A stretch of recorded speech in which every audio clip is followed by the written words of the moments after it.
Hello, young friends. Very warm welcome to झलक lifestyle ज्योतिष channel. As we है promised कि आज हम बात करने वाले हैं कि शादी होने के तुरंत बाद क्या गलती ना करें, क्या करें क्या ना करें। सबसे पहले दोस्तों, जब आप शादी के लिए प्लान करते हैं, जैसे कि हम ड्रेसेस हैं, फंक्शंस के हिसाब से ड्रेसेस हैं, ठीक है, तो आप जब हनीमून पे जाते हैं या घूमने जाते हैं तो आप सबसे पहली मिस्टेक क्या करते हैं कि आप अपने पुराने कपड़े जो है रख लेते हैं, ये सोच करके कि भाई वो हमारे जो मोस्ट कंफर्टेबल ड्रेसेस है, हमारी पहनी हुई ड्रेसेस हैं, ये मुझे बहुत पसंद है, वो कलर बहुत पसंद है, वो बड़ा मेरा फेवरेट है, तो उससे मुझे ट्रैवलिंग में हेल्प मिलेगी। या ये हुआ कि भाई अब शादी के बाद चलो एक दो जीन्स तो रख ही लेते हैं, अपनी ट्राउजर्स रख लेते हैं, तो आप जो है पुराने कपड़े जो हैं साथ में रख लेते हैं या ले लेते हैं। या घूमने जाने के लिए आप चाहे जाते हुए अपने मायके से आपने उठा लिया, या जो बॉयज हैं वो भी ऐसे करते हैं। दोस्तों, शादी का मतलब क्या है, और यही वजह है कि आजकल शादियां जल्दी टूटती हैं या उसमें डिफरेंसेस आते हैं। पहले जमाने में दोस्तों, क्योंकि डिफरेंसेस जो डिस्टेंसेस हैं वो बहुत ज्यादा होते थे, एक बार जब अगर लड़की की विदाई हो गई तो इतना जल्दी जो वापस मायके आना भी संभव नहीं होता था, जब तक कि पहला कोई तीज त्योहार ना हो या कोई घर से भाई बहन लेने जाए, भाई लेने जाए। तो दोस्तों, आजकल क्योंकि डिस्टेंसेस बहुत कम हो गए हैं, आजकल हमारे व्हीकल्स हैं, हमारी कंफर्टेबल जो हमारी ट्रैवलिंग है, तो लड़कियां जो हैं जल्दी शादी के बाद विजिट भी कर पाती हैं। ये तो अच्छी बात है, लेकिन ये उसमें क्या होता है कि आप अपने पुराने कपड़े जो है साथ ले लेते हैं। शादी का मतलब दोस्तों यही है कि आप कुंवारेपन को पीछे छोड़ दिया है। अब आप गृहस्थी में अपने नए अपनी लाइफ के जीवन के दूसरे आप आवरण में, आप एक दूसरे उसमें जो है स्टेज में आप पहुंच गए हैं। तो जैसे कपड़े होते हैं, तो जो एक नया आपकी जीवन का एक डिफरेंट, टोटली एब्सोल्युटली डिफरेंस जो है, आपका लाइफस्टाइल वहां आ रहा है। तो इसलिए पुराने कपड़ों को आपको नहीं लेकर के जाना है, इस बात का आपको विशेष ध्यान रखना है। दूसरी बात, आपको अपने अंडरगारमेंट्स को बहुत ही प्रिजर्व करके रखना है, प्रॉपरली रखना है। ये नहीं है कि आप कहीं भी नहाने धोने के बाद में आप ओपनली जो है डाल रहे हैं। तीसरी बात, जब आप कहीं पर भी जाते हैं तो आपके जो कपड़े हैं, कोई अंडरगारमेंट्स स्पेशली छूटने नहीं चाहिए, कोई आप भूले नहीं, इस बात का विशेष ध्यान रखें।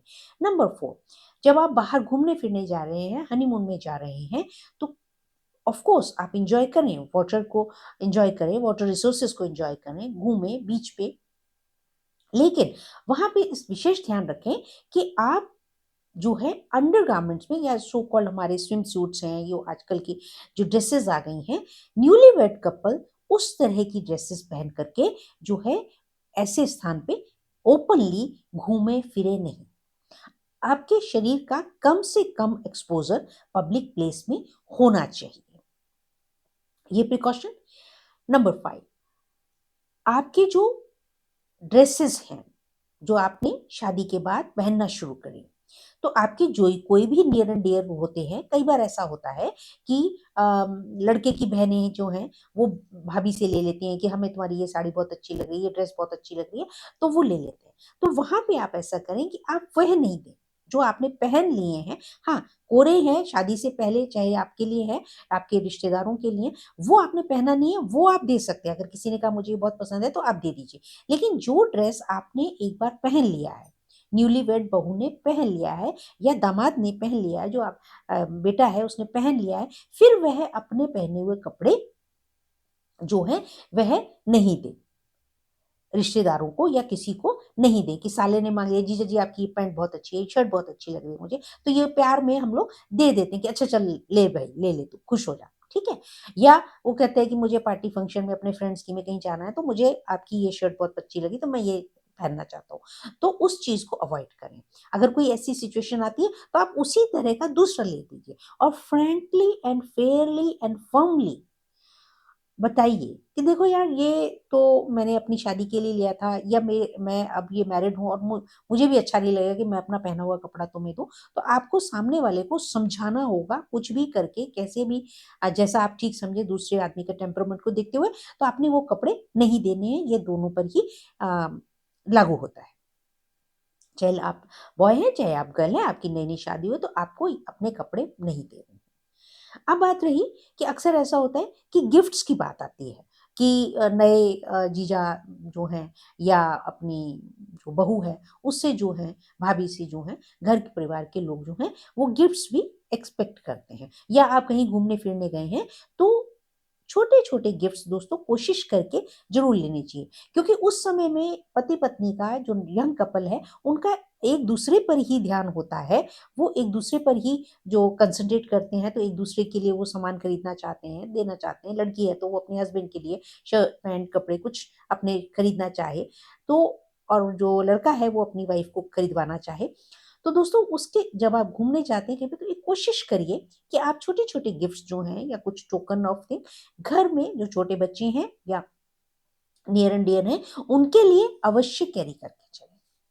दोस्तों ये आपकी फैमिली लाइफ को, आपकी, क्योंकि ये पर्सनल लाइफ है, मैं आपके लिए बता रही हूँ, पति पत्नी का रिलेशनशिप है, लेकिन ये लॉन्ग रन में पूरी फैमिली को लेकर उसकी भी ब्लेसिंग्स मिलेंगी, और उसके हिसाब से ये बहुत शुभता लाने वाला है। तो ये छोटे छोटे दोस्तों कुछ पॉइंट्स हैं, इनको याद रखिएगा और इनको फॉलो भी करिएगा।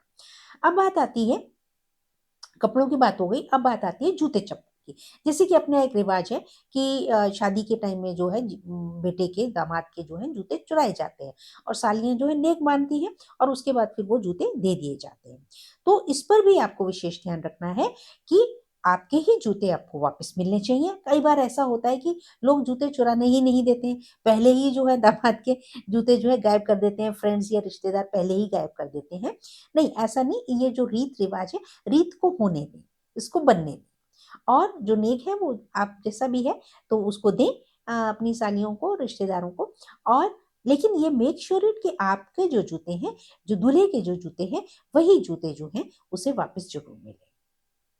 अब एक बात और दोस्तों, कि जो दूल्हा है वो दामाद है, तो बेटी को भी ध्यान रखना चाहिए कि एक जोड़ी जूता कम से कम वो अपने हस्बैंड के लिए जो है, अपने जब भी कभी मायके जाए तो अपने मायके से, अपने माता पिता से पैसे लेकर के जरूर उनको जो है खरीदवाए। अब दोस्तों बात आती है कि खाने की। तो इस बात का विशेष ध्यान रखें कि जब आप अपने मायके जाती हैं तो आप अपने हस्बैंड के साथ में बैठ करके एक ही थाली में खाना नहीं खाएंगे। इस बात का विशेष ध्यान रखें। अगर आप पब्लिक में बैठे हुए हैं, पब्लिक में खा रहे हैं, तो अभी हम और भी बातों, जैसे कि मेकअप की बात है। अब शादी के बाद आप कोशिश करें, आप जब भी मेकअप कर रहे हैं, जो बिंदी है, आप बिंदी जो है कोशिश करके अपने हस्बैंड से आप लगवाइए। जैसे धीरे धीरे कुछ समय के बाद जब हनीमून हो गया, घर आ गए, आप नॉर्मल रूटीन में आ गए, आप अपने जॉब में जा रहे हैं, हस्बैंड अपने जॉब में जा रहे हैं, अगर दोनों दूर दूर हैं, दूर दूर रहते हैं, दूर दूर जॉब करते हैं, तब बात अलग है। लेकिन जितने समय भी आप कपल, एज ए कपल आप साथ में रहते हैं, तो और आप अगर मॉडर्न ड्रेसेस नहीं पहन रहे हैं, अगर साड़ी और ऐसे पहन रहे हैं, तो जब भी बिंदी लगाएं तो बिंदी अपने जीवन साथी से अपने माथे पर लगाएं। और उस समय आप सिर कवर कर लें, या सिर पे आप ऐसे हाथ भी रख सकते हैं, हाथ रख करके भी। तो यह आपके पति पत्नी के रिलेशनशिप में दूर तक यह जो है मजबूती देगा, सुंदरता देगा। अब बात रही शादी के बाद में होने वाले फेस्टिवल्स, जो छोटे छोटे तीज त्योहार होते हैं, समय समय पर आते हैं, तो उस समय भी आप विशेष ध्यान रखें कि आप जब भी तैयार हो, तो आप जब हस्बैंड के साथ हैं तो आप बिंदी जो है वह उनसे लगवाइए। बिंदी दोस्तों गोल होती है, चंद्रमा का रूप होती है, आपके फोरहेड पे लगती है, यहाँ पे वाइब्रेशंस होती हैं बिंदी लगाने से। तो आप जब लगवाएंगे अपने हस्बैंड से लगवाएंगे, और उसके बाद में उनसे जो है इस तरह से आप हल्का सा प्रेस भी करवा लें। तो ये आपके पति पत्नी के रिलेशनशिप को, और ये आपने कौन सा लेना है, रिंग फिंगर लेनी है, जिसमें रिंग पहनी जाती है। रिंग फिंगर से आप कहें कि वो बिंदी को इस तरह से प्रेस भी कर दें। तो ये आप दोनों के जो हृदय का एक दूसरे से जुड़ाव है उसको बनाए रखने के लिए ये एक बहुत ही खूबसूरत एक छोटा सा जो है एक शगुन कहें, ये शगुन है एक तरह से। तो ये बहुत लॉन्ग लास्टिंग होता है। तो जब भी कोई तीज त्योहार हो, आप तैयार हो रही हैं तो आप बिंदी अपने हस्बैंड से लगवाएं। विशेषकर जब करवा चौथ है तब तो अवश्य ही करें, और भी जब भी कभी भी मौका मिलता है तो आप अपने हस्बैंड से बिंदी माथे पर लगवाएं। अब बात रही कि वाइफ्स भी जो हैं वो समय समय पे, जैसे कोई विशेष कहीं पार्टी फंक्शन में जा रहे हैं या किसी त्योहार वाले दिन है, तो आप अपने हस्बैंड के शूज को लेकर के आप उनको दे दें। और ऑन एंड ऑफ वाइफ्स को भी चाहिए कि वो अपने हस्बैंड को शूज वगैरह जो है वो गिफ्ट किया करें या उनके लिए लिया करें। और जब तीज त्योहार में कभी कोई विशेष दिन है तो आप ऐसा कर सकती हैं कि जूते लेकर के आप जूते उनको दें पहनने के लिए। अगर आप ये ऐसा करते रहते हैं दोस्तों, तो यह अपने आप में एक दूसरे के प्रति जो है एक दूसरे के कदमों को अट्रैक्ट करने के लिए, एक दूसरे के समर्पित रहने के लिए ये एक बहुत सुंदर उपाय है। अब दोस्तों बात करते हैं हमारे यूथ से, हमारे यंग बॉयज की। ये उनका भी एक ड्यूटी कहें या एक उनके लिए इमोशनल वो है कि समय समय पे वो जब भी कोई तीज त्योहार या विशेष दिन हो, मैरिज एनिवर्सरी है या बर्थडे है आपकी पार्टनर का या जीवन साथी का, तो आप कुछ भी गिफ्ट जरूर करें। छोटे से छोटा भी गिफ्ट आप कुछ भी करें, और कुछ नहीं तो आप बैंगल्स ही लेके दे सकते हैं, है ना। तो इस तरह से मेकअप की कोई भी सामग्री दे सकते हैं। कभी-कभी सरप्राइज़ भी दें कि एकदम अचानक से कोई लिपस्टिक ले लिया या कोई इस तरह से गिफ्ट जो मेकअप से रिलेटेड गिफ्ट हो वह अवश्य लें। अब हमारी बहुओं के लिए, बेटियों के लिए, बच्चियों के लिए कि आप साल में एक बार जहाँ भी कहीं मंदिर परिसर जहाँ भी जाना हो, साल में एक बार आप जो भगवती का जो श्रृंगार जो आपको बहुत पसंद है, कोई भी आइटम जो आपको, चाहे नेल पॉलिश है, चाहे बिंदी है, चाहे किसी भी कोई विशेष आपको जिस ब्रांड का पसंद है, आप वह एक आइटम अवश्य जो है समर्पित करें मंदिर में। अगर ऐसा संभव नहीं होता तो जो भी आपके घर परिवार में जो हैं बड़े-बुजुर्ग हैं, मदर इन लॉ हैं, और इवन मदर को भी आप कर सकते हैं। आप अपनी मम्मी को भी कर सकते हैं, मदर इन लॉ हैं और सिस्टर इन लॉ हैं जो रिलेशन में, आप उनको कोई ना कोई जो है इस तरह का जो आप ब्रांड यूज़ करते हैं उसी का आपने देना, और उससे एक कदम बेटर हो जाए तो और अच्छी बात है कि अगर आप नॉर्मल ले रहे हैं तो कोई आप उससे महँगा वाला उनको दें तो और सुंदर बात होगी। एक दोस्तों, पति पत्नी एक दूसरे को आपस में समय समय पे परफ्यूम या इत्र या इस तरह की कोई चीज जो है, और उसमें पाउडर भी हो सकता है, टेल्कम पाउडर भी हो सकता है, तो इस तरह से सुगंधी वाली कोई ना कोई चीज जरूर गिफ्ट करें।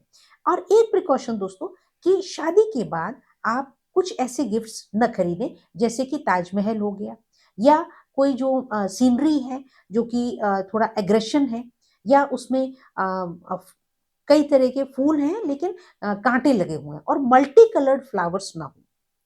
2 रोजेस हों तो अच्छा रहेगा। मल्टी कलर बहुत सारे काले, नीले इस तरह के फ्लावर्स की पेंटिंग्स ना अपने कमरे में लगाएँ, और ना ही उसको गिफ्ट करें। एक दूसरे को जो है इस तरह के, और कपड़े भी दोस्तों बहुत ज़्यादा मल्टी कलर्ड क्लोथ्स जो हैं आपने एक दूसरे के लिए नहीं खरीदने, गिफ्ट करें। इस प्रकार से दोस्तों ये वीडियो मैं यहीं समाप्त करती हूँ। इस पे हम और भी समय-समय पे देते रहेंगे, तो आप इस पे ध्यान रखें। अपनी मैरिज को बचाने के लिए, खुशियों भरी बनाने के लिए ये डूज़ एंड डोंट्स हैं, इनको याद रखिएगा और इनको परफॉर्म भी कीजिएगा अपनी लाइफ में। Thank you very much. Love you all.